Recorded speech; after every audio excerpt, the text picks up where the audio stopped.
रसिक मित्र हो, काय काय सोडून द्यावं हे एका सुंदरशा लेखामध्ये. अभिवाचन उमेश शिंदे.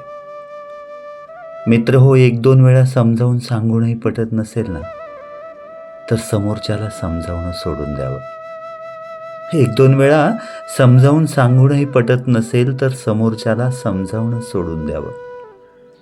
मुलं मोठी झाल्यावर स्वतंत्रपणे निर्णय घेत असतील ना, तर त्यांच्या पाठीमागे लागणं सोडून द्यावं. मोजक्याच लोकांशी ऋणानुबंध जुळतात बरं का. मोजक्याच लोकांशी ऋणानुबंध जुळतात.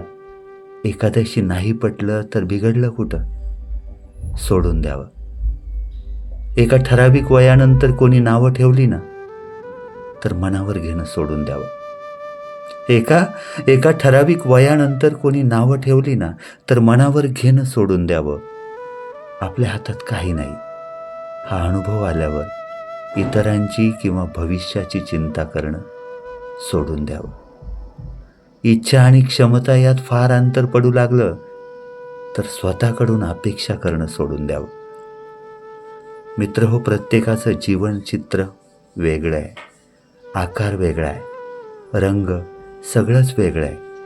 म्हणूनच म्हणतो, तुलना करणं सोडून द्यावं.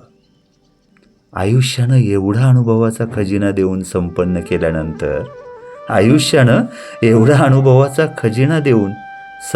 केल्यानंतर रोज जमा खर्चाची मांडणी करणं सोडून द्यावं. आणि हो, समजलं तर ठीक, नाहीतर हेही सोडून द्यावं. दिलं का सोडून?